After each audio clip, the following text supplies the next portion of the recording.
लोकसभा और 7 विधानसभा सीटों के आए नतीजे। यूपी त्रिपुरा में बीजेपी को मिली बड़ी जीत। संगरूर में आम आदमी पार्टी को लगा झटका। दिल्ली में आप ने लगाया हैट्रिक। अखिलेश का टूटा गढ़ आजमगढ़ में लहराया भगवा। 20,000 से ज्यादा वोटों से जीते निरहुआ। जीत के बाद मां का लिया आशीर्वाद। आजमगढ़ से मिली जीत के बाद दिनेश लाल निरहुआ ने खेली जीत की होली। कहा जनता ने बीजेपी पर भरोसा जताया। रामपुर में उपचुनाव में आजम खान को बड़ा झटका। आजम खान के करीबी आसिम राजा की हार। रामपुर में बीजेपी के घनश्याम लोधी जीते। रामपुर आजमगढ़ में मिली जीत पर सीएम योगी ने की प्रेस कॉन्फ्रेंस। कहा बीजेपी की जीत 2024 का दूरगामी संदेश। यूपी में ऐतिहासिक जीत पर सीएम योगी ने जनता का जताया आभार। दोनों प्रत्याशियों को दी बधाई। कहा यह कार्यकर्ताओं का परिश्रम है। बीजेपी की जीत पर सीएम योगी ने नेताओं को खिलाई मिठाई। खुशी की जाहिर। बीजेपी की जीत पर अखिलेश यादव का वार। का बीजेपी राज्य में लोकतंत्र की हो रही हत्या। जनप्रतिनिधियों पर दबाव। चुनी सरकारों को तोड़ना ही आजादी के अमृतकाल का कड़वा सच। यूपी में बीजेपी की जीत पर मायावती का ट्वीट। का उपचुनाव परिणाम ने एक बार फिर से साबित किया है कि केवल बसपा में ही बीजेपी को हराने की सैद्धांतिक और जमीनी शक्ति है। अखिलेश यादव को केशव प्रसाद मौर्य ने जमकर कोसा। कहा अखिलेश यादव खुद आजमगढ़ और रामपुर में हुई हार का असली कारण। डिप्टी सीएम ब्रजेश पाठक ने रामपुर में बीजेपी की जीत पर खुशी जाहिर की। ब्रजेश पाठक ने जनता को दिया बीजेपी की जीत का श्रेय। रामपुर उपचुनाव में बीजेपी को मिली जीत पर आजम खान का बयान। का निष्पक्ष नहीं हुआ चुनाव, हमारी जीत को हार में बदला। लोकसभा उपचुनाव पर रामपुर जिलाधिकारी रविंद्र मानदंड ने घनश्याम लोधी को दिया जीत का सर्टिफिकेट। लोधी ने 42,000 वोट से जीत हासिल की।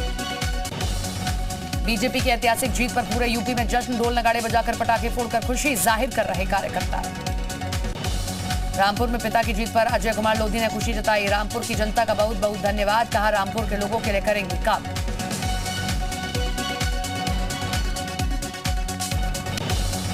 आजमगढ़ से बसपा प्रत्याशी गुड्डू जमाली ने स्वीकार की हार। कहा 2024 में फिर मजबूती से लौटेंगे।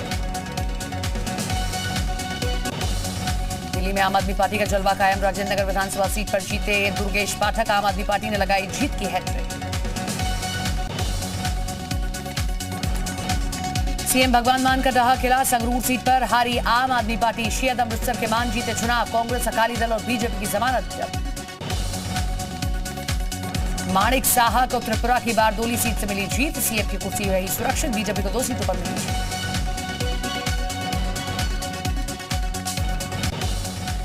कल मथुरा जाएंगे राष्ट्रपति रामनाथ कोविंद। वृंदावन पहुंचकर श्री बांके बिहारी मंदिर में करेंगे पूजा अर्चना। कृष्णा कुटीर महिला आश्रम भी आएंगे। योगी सरकार के मंत्री डॉक्टर संजय निषाद ने ओम प्रकाश राजभर पर साधा निशाना। कहा ये वो जलेबी कहीं खाते हैं, चाय कहीं पीते हैं, मर्यादित भाषा का प्रयोग करें। राजभर। पूर्व आईपीएस अमिताभ ठाकुर बलिया से लड़ेंगे 2024 लोकसभा चुनाव। वीडियो जारी कर किया ऐलान। पत्थरबाजों से निपटने के लिए योगी सरकार की बड़ी तैयारी। हर जिले में बनेगी 50 पुलिसकर्मियों की स्पेशल टीम। अग्निपथ योजना के विरोध में आज देश भर में प्रेस कॉन्फ्रेंस करेगी कांग्रेस। लखनऊ में अजय माकन करेंगे प्रेस कॉन्फ्रेंस। गोमती रिवरफ्रंट घोटाले में 2 पूर्व चीफ सेक्रेटरी के खिलाफ कसा गया शिकंजा। आलोक रंजन और दीपक सिंघल के खिलाफ सीबीआई ने मांगी जांच की मंजूरी। परियोजना में गड़बड़ियों की अनदेखी का आरोप। संभल में अवैध प्लॉटिंग पर चला बाबा का बुलडोजर। प्रशासन ने खाली कराई करोड़ों की 13 बीघा जमीन। कार्रवाई रुकवाने पहुंचे बीजेपी नेता राजेश सिंघल की एसडीएम के साथ हुई नोकझोंक। यूपी में अग्निपथ योजना में हुए विरोध प्रदर्शन मामले में अब तक 82 मामले हुए दर्ज। 1500 से ज्यादा लोगों की हुई गिरफ्तारी। अन्य लोगों की तलाश है जारी।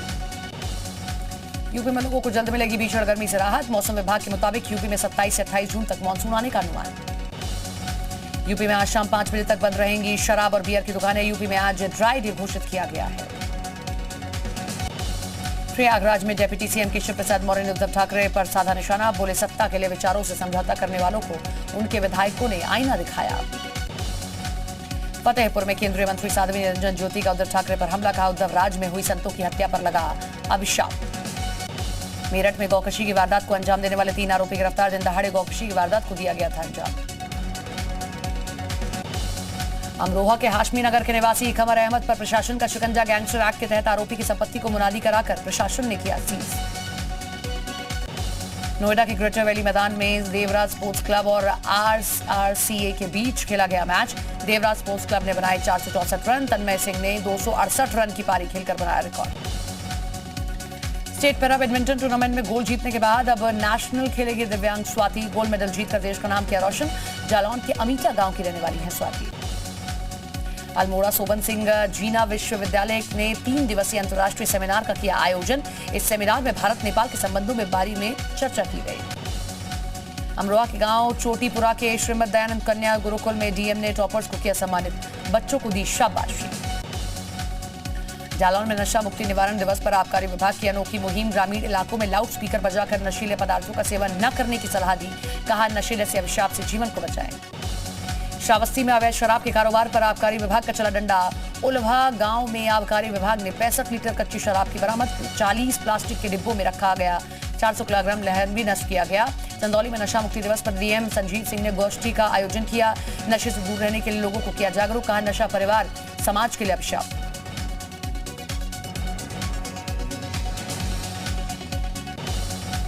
बाराबंकी में बरखा सिपाही के गैंग ने तेल व्यवसायी का किया अपहरण, गैंग ने व्यापारी से वसूले 50,000 रुपये, पुलिस ने आरोपियों को किया गिरफ्तार, तमंचा कारतूस भी बरामद। यूपी के बागपत में सांसद सत्यपाल सिंह के कार्यक्रम के बाहर आपस में भिड़े दो सांड, 20 सड़क पर सांडों ने जमकर उत्पात मचाया, मची अफरा-तफरी। जौनपुर में महिला ने पड़ोसी पर लगाया रेप का आरोप, चाकू की नोक पर रेप करने का लगाया आरोप, महिला ने आरोपी के खिलाफ दर्ज कराया केस।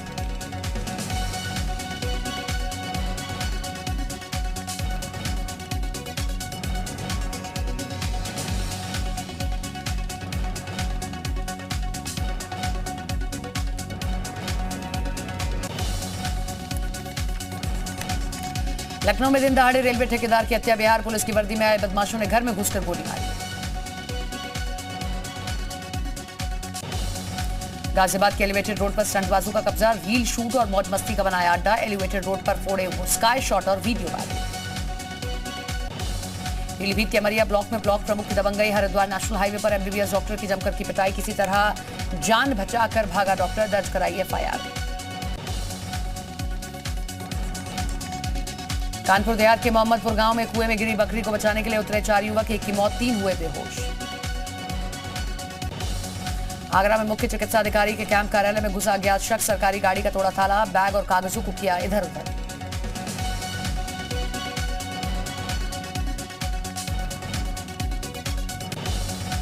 नोएडा के सेक्टर 75 में 15 लाख रुपए की चोरी से मचा हड़कंप, पीड़ित ने सोसाइटी की सिक्योरिटी पर उठाए सवाल, जांच में जुटी पुलिस।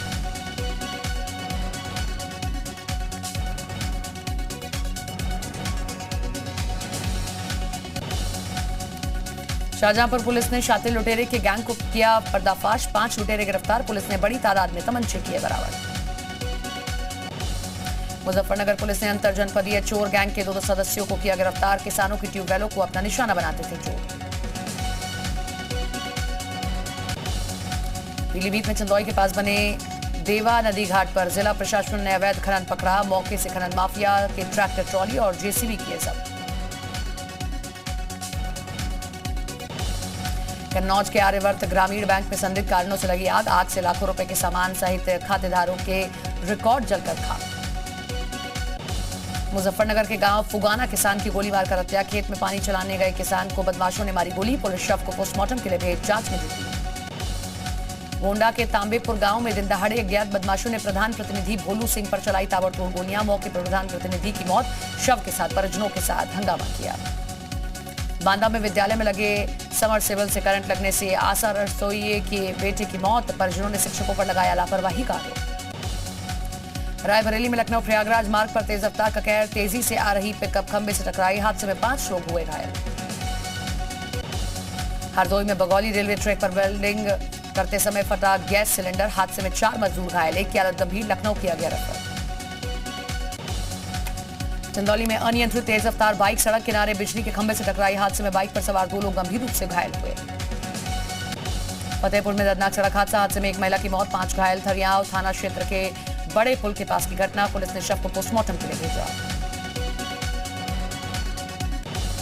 जौनपुर के शाहपुर बाजार में ट्रक और कार में जोरदार टक्कर, कार सवार 4 लोग घायल, बदलापुर सामुदायिक स्वास्थ्य केंद्र में चल रहा इलाज। चंपावत फतेह के बाद पहली बार रुड़की पहुंचे सीएम धामी, स्वागत समारोह में लिया हिस्सा। सीएम धामी ने किया रुद्रपुर का दौरा, आपातकाल के दौरान जेल गए सेनानियों को सम्मानित किया। निवेश को लेकर पूर्व सीएम त्रिवेंद्र का बयान, राज्य में निवेशकों को बुलाई सरकार, पहाड़ पर पूरा हो गया उद्योगों का सपना, 2018 में हुआ था पहला इन्वेस्टर समिट। रुद्रप्रयाग में बनेगा नर्सिंग कॉलेज, सरकार ने दी प्रशासनिक और वित्तीय स्वीकृति, 20 करोड़ की लागत से बनेगा कॉलेज। चारधाम यात्रा में मरने वालों की संख्या पहुंची 200 के पार, सीएमओ का बयान, पहले से स्वास्थ्य खराब होने की वजह से हुई यात्रियों की मौत। देहरादून में अग्निपथ योजना को लेकर बीजेपी पर कांग्रेस का निशाना, कांग्रेस के पूर्व सांसद मानवेंद्र सिंह ने कहा अग्निपथ योजना युवाओं के साथ खिलवाड़ है। ईडी के फेर में फंसी कांग्रेस, अग्निपथ के मुद्दे पर सरकार को घेरने की तैयारी, 27 जून को पूरे उत्तराखंड में सत्याग्रह करेगी कांग्रेस, अग्निपथ योजना का किया जाएगा विरोध। रुद्रप्रयाग में केदारनाथ हाईवे पर चलती बस में घुसा बोल्डर, 2 की हालत गंभीर, बस चालक की समझदारी से टला बड़ा हादसा। मन की बात में पीएम मोदी ने इमरजेंसी का किया जिक्र, कहा आपातकाल में लोगों से जीवन का अधिकार छीन लिया गया। पीएम मोदी ने कहा आपातकाल को कभी नहीं भूलना चाहिए, भारत में लोकतंत्र को कुचलने का प्रयास हुआ। मन की बात कार्यक्रम में बोले पीएम मोदी, आज का युवा आकाश छू रहा है, स्पेस सेक्टर में कई बड़े काम हुए। G7 शिखर सम्मेलन में पहुंचे जर्मनी पीएम मोदी, लोगों ने किया जोरदार स्वागत। जर्मनी के म्यूनिख में प्रवासी भारतीयों ने पीएम मोदी का किया स्वागत, होटल के सामने भारतीयों की दिखी भीड़।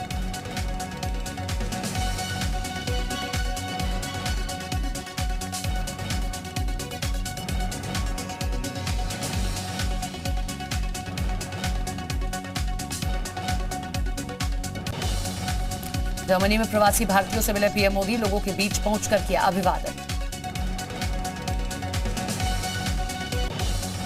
जर्मनी के म्यूनिख में पीएम मोदी के स्वागत में हुआ कार्यक्रम, भारतीय कलाकारों ने दी प्रस्तुति।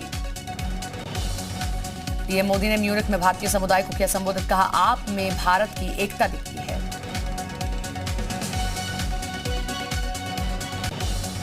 पीएम मोदी ने म्यूनिख में आपातकाल पर की बात, कहा 26 जून को लोकतंत्र को बंधक बनाया गया था। पीएम मोदी ने अपने संबोधन में कोरोना वैक्सीनेशन पर दिया जोर, कहा भारत की वैक्सीन ने करोड़ों को बचाया। जर्मनी में G7 समिट को लेकर सुरक्षा के कड़े इंतजाम, 18,000 पुलिस अफसर ड्यूटी पर तैनात। शिवसेना का बीजेपी पर बड़ा आरोप, महाराष्ट्र को 3 हिस्सों में बांटने की रची साजिश, बीजेपी ने कहा 2 से 3 दिन में बन जाएगी फडणवीस सरकार। सियासी संकट के बीच शिवसेना युवा राष्ट्रीय कार्यकारिणी की बैठक आज, आदित्य ठाकरे होंगे शामिल, युवा कार्यकर्ताओं को करेंगे संबोधित। कलीना और कुर्ला विधानसभा में शक्ति प्रदर्शन करेंगे आदित्य ठाकरे, शाम 5 बजे कार्यकर्ताओं को करेंगे संबोधित, कार्यकर्ताओं का मनोबल उठाने की करेंगे कोशिश। महाराष्ट्र के बागी विधायकों को मिलेगी केंद्र की सुरक्षा, 15 बागी विधायकों को Y+ श्रेणी की सुरक्षा, सीआरपीएफ के जवान होंगे तैनात। शिवसेना के बागी विधायक सदा सरवाकर को मिली केंद्रीय सुरक्षा, घर के बाहर सीआरपीएफ के जवान हुए तैनात। गुवाहाटी में बागी विधायकों के साथ एकनाथ शिंदे की बैठक, आगे की रणनीति पर चल रहा मंथन। सूत्रों के मुताबिक गुवाहाटी होटल की बुकिंग 3 दिन के लिए बढ़ाई गई, शिंदे गुट ने होटल की बुकिंग बढ़ाई। शिंदे गुट के नेता दीपक केसरकर ने कहा हम ही असली शिवसैनिक, हम ही असली शिवसेना, एकनाथ शिंदे हमारे नेता हैं। गुवाहाटी में असम शिवसेना के प्रमुख ने एकनाथ शिंदे को लिखा पत्र, कहा शिवसेना के रामायण में उद्धव ही राम रहेंगे, भरत बनकर वापस लौट जाइए। शिवसेना नेता संजय राउत का शिंदे कैंप पर बड़ा हमला, कहा कब तक छिपोगे, गुवाहाटी में आना पड़ेगा चपाटी में। शिवसेना सांसद संजय राउत की बागी गुट को ललकार, कहा बाला साहेब नहीं अपने बाप के नाम पर मांगे वोट। रूस यूक्रेन युद्ध का आज 123वां दिन, यूक्रेन पहुंचा अमेरिकी रॉकेट सिस्टम हिमारस, पूर्वी यूक्रेन में रूस के खिलाफ किया जाएगा इस्तेमाल। यूक्रेन के सेवरोडोनेत्स्क शहर पर रूस का पूरी तरह कब्जा, पूर्वी हिस्से में यूक्रेनी सेना की पकड़ हुई कमजोर। यूक्रेन ने रूसी सेना के काफिले पर किया हमला, रूसी सैनिकों ने की जवाबी कार्रवाई, रूसी सैनिकों के कैमरे में रिकॉर्ड हुई मुठभेड़। पूर्वी हिस्से में रूसी कब्जे पर बोले जेलेंस्की, कहा खोए हुए शहरों को वापस जीतेगी यूक्रेन, सेवरोडोनेत्स्क, लुहांस्क सभी को वापस जीतेंगे। यूक्रेन के दूसरे सबसे बड़े शहर खार्किव पर रूस ने फिर किया मिसाइल हमला, 123 दिन से जारी युद्ध में खार्किव की कई रिहायशी और सरकारी इमारतों को तबाह किया जा चुका है। पूर्वी हिस्से में हार के बाद यूक्रेन जल्द बदल सकता है अपना सैन्य रणनीति, यूक्रेन की खुफिया एजेंसी ने दी जानकारी। यूक्रेन के डोनेट्स्क में जारी आमने सामने की लड़ाई, दोनों देशों के सैनिक कर रहे हैं गोलीबारी। पश्चिमी यूक्रेन के रिवने शहर में बड़ा धमाका, धमाके के बाद शहर में दहशत का माहौल। यूक्रेनी सैनिकों ने होवित्जर तोपों से ट्रेनिंग। नाटो देशों ने यूक्रेन को दी थी होवित्जर तोपें।